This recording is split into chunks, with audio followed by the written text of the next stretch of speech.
L'Association vendéenne des constructeurs de maisons vous présente le journal du Vendée Globe.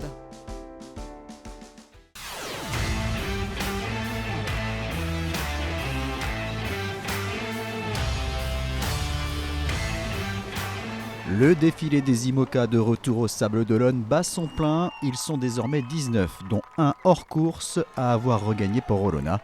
Samedi, Clarisse Kremer, 11e, a pu effectuer sa remontée du chenal 5 jours après son passage de ligne dans la tempête, l'obligeant à se mettre à l'abri à La Rochelle. Dimanche à 11h50, Romain Attanasio a bouclé son 3e Vendée Globe en 83 jours et 22 heures. Le skipper de Fortinet Best Western s'adjuge la 14e place sur cette 10e édition.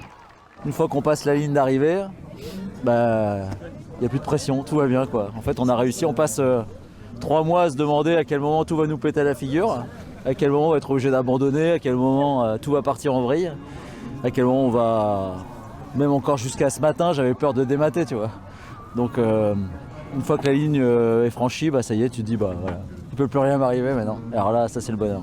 Dans la foulée, le public sablé a pu accueillir Yannick Bestaven. Le skipper de Maître Coq, vainqueur de la 9e édition, termine hors classement après une escale à Ushuaïa.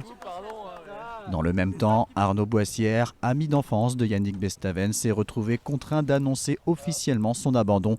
Le skipper de la Micaline, victime d'un dématage jeudi dernier, a cherché en vain une solution pour rester en course. J'ai tenté de faire du nord à nouveau, avec ma voile, mon morceau de grand voile, puis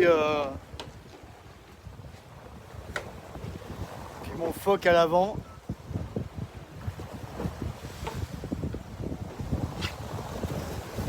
Et ça marche pas. Je pense que j'ai tout tenté et j'ai pas envie de tenter le diable. Là, je suis dans des Aïlizés, le vent portant m'amène vers les Antilles.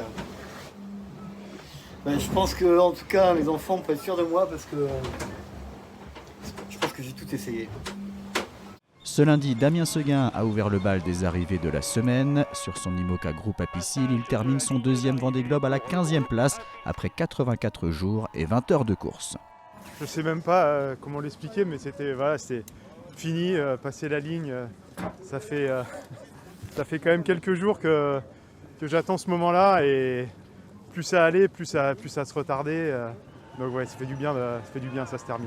Je pense que voilà, j'avais 1000 raisons d'abandonner et j'ai trouvé 1000 raisons de continuer aussi. Et puis voilà, donc j'ai bien fait, ouais.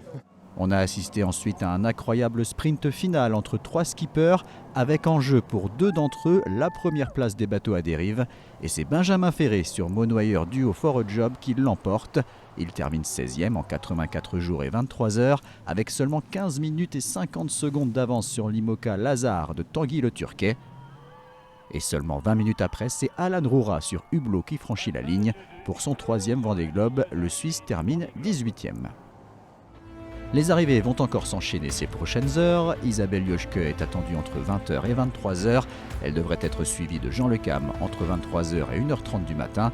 Le Roi Jean s'apprête à boucler un 5e Vendée Globe et remontera le chenal à partir de 8h ce mardi. Conrad Coleman devrait passer la ligne entre minuit et 2h, alors que Giancarlo Pedote est attendu entre 11h et 14h. Il faudra ensuite attendre le week-end pour les arrivées suivantes. À 15h ce lundi, les 3 derniers naviguaient à un peu moins de 5000 milles des Sables d'Olonne.